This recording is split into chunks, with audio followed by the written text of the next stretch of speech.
નમસ્કાર, આપ જોઈ રહ્યા છો સંદેશ ન્યૂઝ, તમારી સાથે સત્યની સાથે સંદેશ વિશેષ સાથે હું છું નુપુર। મહારાજા આ કોઈ નામ નથી, આ કોઈ એકમાત્ર લોગો નથી અને આ કોઈ કેરેક્ટર નથી। આ સિમ્બોલ નામ સાથે જોડાયેલું છે, લાખો ભારતીયોની યાદો સાથે જોડાયેલું છે।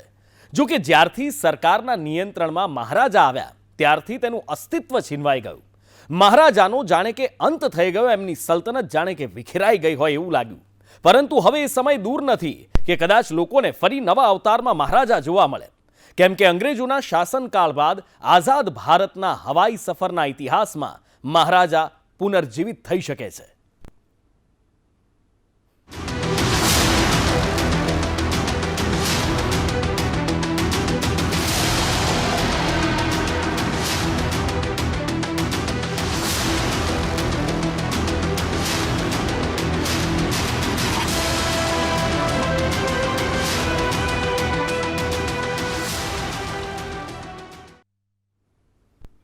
ઓગસ્ટના અંતમાં કેન્દ્ર સરકારે મોનેટાઇઝેશન પોલિસી જાહેરાત કર્યા બાદ હવે ફરી કેન્દ્રના કબજાવાળી સંપત્તિ વેચવાની ચર્ચાઓ તેજ બની છે અને આ વખતે સરકાર વિમાન સેવા વેચી રહી છે। છેલ્લા 20 વર્ષથી સમયાંતરે ચર્ચામાં રહેતી એર ઇન્ડિયાની ડીલ વધુ એક વખત ચર્ચામાં આવી છે, કેમ કે સરકારની સાથે ખાનગી કંપનીને 68 વર્ષ બાદ ફરી મહારાજાનું સપનું પૂર્ણ થતું દેખાઈ રહ્યું છે।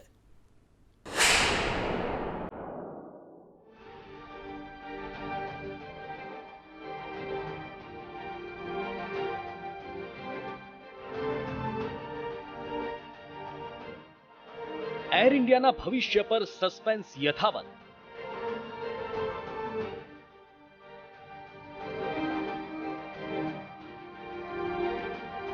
લગાવાઈ બોલી, પસંદ થઈ ગયા ખરીદાર।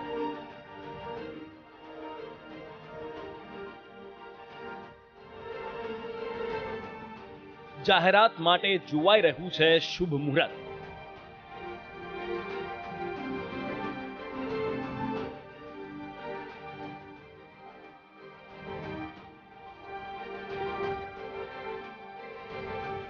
ખરીદનાર માટે જિંદગીનો સૌથી મોટો સોદો।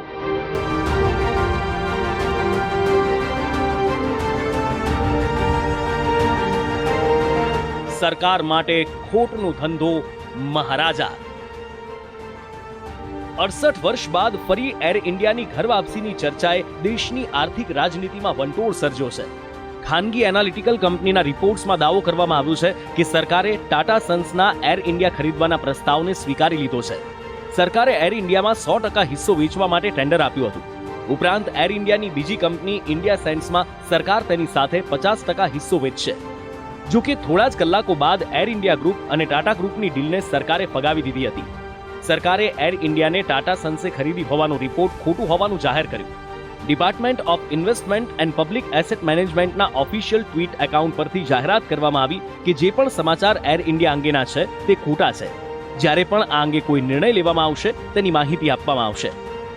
પરંતુ આ બધાની વચ્ચે દાવો તો એ જ થઈ રહ્યો છે કે એર ઇન્ડિયાની ખરીદી માટે સૌથી વધુ બોલી ટાટા ગ્રુપે લગાવી છે। આપને જણાવી દઈએ કે એર ઇન્ડિયાની ડીલ માટે જે કમિટી બની છે તેમાં નાણામંત્રી નિર્મલા સીતારમન, વાણિજ્ય મંત્રી પિયુષ ગોયલ અને એવિએશન મંત્રી જ્યોતિરાદિત્ય સિંધિયા છે। એર ઇન્ડિયાની રિઝર્વ પ્રાઇસ 15 થી 20 હજાર કરોડ રૂપિયા સુધી નક્કી કરવામાં આવી છે। એર ઇન્ડિયા માટે બોલી લગાવવાની અંતિમ તારીખ 15 સપ્ટેમ્બર હતી।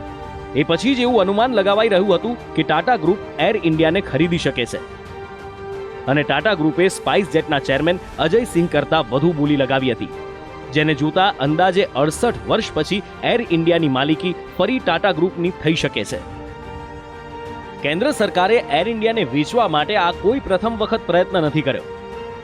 છેલ્લા 21 વર્ષથી એર ઇન્ડિયાને વેચવા માટે સરકાર પ્રયાસ કરી રહી છે। એર ઇન્ડિયાને સૌથી પહેલા વેચવાનો નિર્ણય વર્ષ 2000માં કરવામાં આવ્યો હતો। આ એ વર્ષ હતું જ્યારે અટલ બિહારી વાજપેયીના નેતૃત્વવાળી રાષ્ટ્રીય જનતાંત્રિક ગઠબંધન એટલે કે એનડીએ સરકારે મુંબઈની સેન્ટોર હોટલ સહિતની ઘણી કંપનીઓનું ડિસઇન્વેસ્ટમેન્ટ કર્યું હતું। તે સમયે અરુણ શૌરી ડિસઇન્વેસ્ટમેન્ટ મંત્રી હતા। 27 મે 2000ના રોજ સરકારે એર ઇન્ડિયામાં 40% હિસ્સો વેચવાનો નિર્ણય કર્યો હતો। ઉપરાંત સરકારે 10% હિસ્સો કર્મચારીઓને શેર તરીકે આપવાનો અને 10% ઘરેલું નાણાકીય સંસ્થાઓને આપવાનો નિર્ણય કર્યો હતો। તે પછી સરકારનો હિસ્સો એર ઇન્ડિયામાં ઘટીને 40% રહ્યો। જો કે ત્યારથી લઈને છેલ્લા 21 વર્ષથી એર ઇન્ડિયાને વેચવાના ઘણી વખત પ્રયત્નો થયા, પણ કોઈને કોઈ કારણે આ વાત અટકી જતી હતી. પરંતુ આ વખતની ડીલ ફાઇનલ હોય તેવું માનવામાં આવી રહ્યું છે, કેમ કે આ ડીલ અંતર્ગત એર ઇન્ડિયાની મુંબઈ સ્થિત હેડ ઓફિસ અને દિલ્હીનું એરલાઇન્સ હાઉસ પણ સામેલ છે. મુંબઈની ઓફિસની માર્કેટ વેલ્યુ 1500 કરોડ રૂપિયાથી વધુ છે. મહત્વનું છે કે હાલ એર ઇન્ડિયા દેશમાં 4400 અને વિદેશમાં 1800 લેન્ડિંગ અને પાર્કિંગ સ્લોટને કંટ્રોલ કરે છે. પરંતુ અહીં સવાલ એ થાય કે છેલ્લા ઘણા વર્ષોથી ખોટમાં ચાલતી એર ઇન્ડિયાને લેવા માટે ટાટા ગ્રુપ કેમ રાજી થયું? મીડિયા રિપોર્ટ્સ મુજબ એર ઇન્ડિયા 2007માં ઇન્ડિયન એરલાઇન્સમાં મર્જર થયા બાદ ક્યારેય નફો નથી થયો. માર્ચ 2021ના ત્રિમાસિક ગાળામાં એર ઇન્ડિયાને 9500 થી 10,000 કરોડનું નુકસાન થયું હોવાનો અંદાજ લગાવવામાં આવી રહ્યો છે.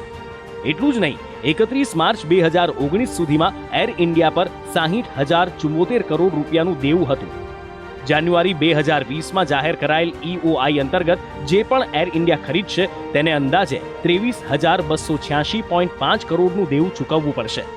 બાકીનું દેવું એર ઇન્ડિયા એસેટ હોલ્ડિંગે સ્પેશિયલ પર્પઝ વ્હીકલ દ્વારા ટ્રાન્સફર કરવામાં આવશે. ત્યારે હાલમાં એર ઇન્ડિયા ખરીદવાની રેસમાં દેશની બે દિગ્ગજ કંપનીઓ મેદાને છે, જે પૈકી પહેલા નંબર પર છે ટાટા ગ્રુપ અને બીજા નંબર પર છે સ્પાઇસજેટ. સ્પાઇસજેટ કરતા ટાટા ગ્રુપે વધુ બોલી લગાવી છે. ત્યારે સવાલ થવો સ્વાભાવિક છે કે ખોટના ધંધામાં ટાટા ગ્રુપને નફો કેમ દેખાઈ રહ્યો છે?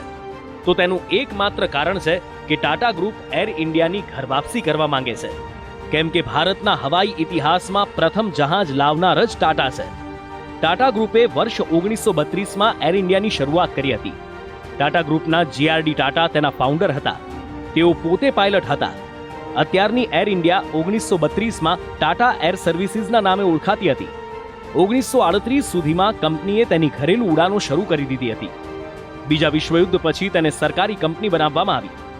આઝાદી પછી સરકારે 49% હિસ્સો ખરીદ્યો હતો.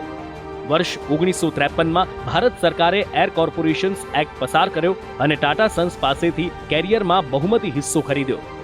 જો કે તેના સ્થાપક GRD ટાટા વર્ષ 1977 સુધી ચેરમેન રહ્યા. ટાટાથી એર ઇન્ડિયા સુધીના સફરની જો વાત કરીએ તો વર્ષ 1932માં ટાટા સન્સ લિમિટેડે 2 લાખ રૂપિયાના રોકાણ સાથે ટાટા એરલાઇન્સની શરૂઆત કરી હતી અને પ્રથમ ઉડાનમાં ફાઉન્ડર GRD ટાટા કરાચીથી મુંબઈ પહોંચ્યા હતા. વર્ષ 1946માં ટાટા એરલાઇન્સ સાર્વજનિક થઈ ગઈ અને તેનું નામ બદલીને એર ઇન્ડિયા કરાયું. વર્ષ 1948માં મશહૂર લોગો મહારાજા સાથે યુરોપ સુધી ઉડાન ભરનાર ભારતની પહેલી એરલાઇન્સ બની. વર્ષ 1953માં ભારત સરકારે એર ઇન્ડિયાને સંપૂર્ણ રીતે પોતાના નિયંત્રણમાં લઈ લીધી.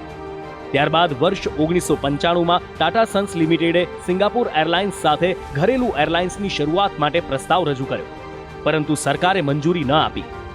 ભારત સરકાર તરફથી એવો તર્ક રજૂ કરવામાં આવ્યો કે ઘરેલું હવાઈ સેવા માટે વિદેશી એરલાઇન્સની ભાગીદારી ન થઈ શકે. વર્ષ 2001માં વધુ એકવાર ટાટા સન્સે સિંગાપોર એરલાઇન્સ સાથે એર ઇન્ડિયાની ખરીદી માટે બોલી લગાવી, પરંતુ એર ઇન્ડિયાના ખાનગીકરણના પ્રસ્તાવને સરકારે હોલ્ડ પર રાખી દીધો. ત્યારબાદ વર્ષ 2006માં TSLએ સ્પાઇસજેટ સાથે ભાગીદારી કરી અને વર્ષ 2013માં ટાટા સન્સે એક બજેટ એરલાઇન્સ શરૂ કરવા માટે મલેશિયાની એર એશિયા સાથે કરાર કર્યો અને 2013માં સિંગાપોર એરલાઇન્સ સાથે પાર્ટનરશિપ કરી ટાટા TSLએ એર વિસ્તારા શરૂ કરી. ત્યારે હવે વધુ એક વખત કેન્દ્ર સરકાર એર ઇન્ડિયાનું સંપૂર્ણ ખાનગીકરણ કરવાનો પ્રસ્તાવ લાવી છે. ત્યારે ટાટા ગ્રુપ એર ઇન્ડિયાની ઘર વાપસી માટે ઉત્સુક જોવા મળી રહી છે અને એટલા માટે જ સ્પાઇસજેટ કરતાં પણ વધારે બોલી લગાવીને એર ઇન્ડિયા ખરીદવાની તૈયારી બતાવી રહી છે, કેમ કે એર ઇન્ડિયા સાથે ટાટાના સ્થાપક GRD ટાટાની યાદો પણ જોડાયેલી છે. રતન ટાટા આ ડીલને મેળવીને ખૂબ ખુશ થશે અને એટલા જ ભાવુક પણ થશે, કેમ કે રતન ટાટાએ પોતાના જીવનમાં અનેક સફળતાના શિખરો સર કર્યા છે, પરંતુ અત્યારે જે તેમને મળવા જઈ રહ્યું છે તે તેમની જિંદગીનું સૌથી ખાસ છે, કેમ કે તેમના હાથમાં એવી વસ્તુ આવવા જઈ રહી છે જે જમશેદજી તાતાના દિલની સૌથી નજીક હતી. એટલા માટે જ એર ઇન્ડિયા સરકાર માટે ભલે ખોટના ધંધાનો મહારાજા હોય, પરંતુ રતન તાતા માટે આ જિંદગીની સૌથી અમૂલ્ય વસ્તુ છે. GRD ટાટાના જીવનમાં એર ઇન્ડિયાનું મહત્વ શું હતું તેનો અંદાજો એ વાત પરથી લગાવી શકાય છે કે જ્યારે તેઓ એરલાઇન્સના કાઉન્ટરને ગંદુ જોતા તો જાતે કપડું લઈને સાફ કરવા લાગતા. આ વાતનો ઉલ્લેખ શશાંક શાહે પોતાના પુસ્તકમાં કર્યો છે. શશાંક શાહે પોતાના પુસ્તકમાં એવો પણ ઉલ્લેખ કર્યો છે કે એક વખત તો જેઆરડી ટાટા ક્રૂ મેમ્બર સાથે પ્લેનનું ટોયલેટ પણ સાફ કરવા લાગ્યા હતા. જેઆરડી ટાટા માટે આ કોઈ બિઝનેસ નહોતો, પરંતુ તેમની જિંદગીની ઉડનપરી જેવું હતું, અને એટલા માટે જ એર ઇન્ડિયાને ખરીદવા માટે ટાટા ગ્રુપ સૌથી મોટો દાવેદાર બન્યું છે. હાલ તો સરકારે જાહેર સેક્ટરની કંપની એર ઇન્ડિયાને વેચવા માટે મિનિમમ રિઝર્વ પ્રાઇસ નક્કી કરી લીધી છે, અને ખરીદનાર 2 કંપનીઓના પ્રતિનિધિઓ સાથે મુલાકાત પણ કરી લીધી છે. મીડિયા રિપોર્ટ્સ મુજબ સરકારે એર ઇન્ડિયા ખરીદનાર કંપનીનું નામ પણ નક્કી કરી જ દીધું છે, પણ એર ઇન્ડિયા કોને વેચવામાં આવશે તેની જાહેરાત ક્યારે થશે તે અંગે કોઈ સ્પષ્ટતા કરવામાં આવી નથી. પણ દાવો કરવામાં આવી રહ્યો છે કે ડિસેમ્બર સુધીમાં એર ઇન્ડિયાને નવા માલિક મળી જશે. બ્યુરો રિપોર્ટ, સંદેશ ન્યૂઝ.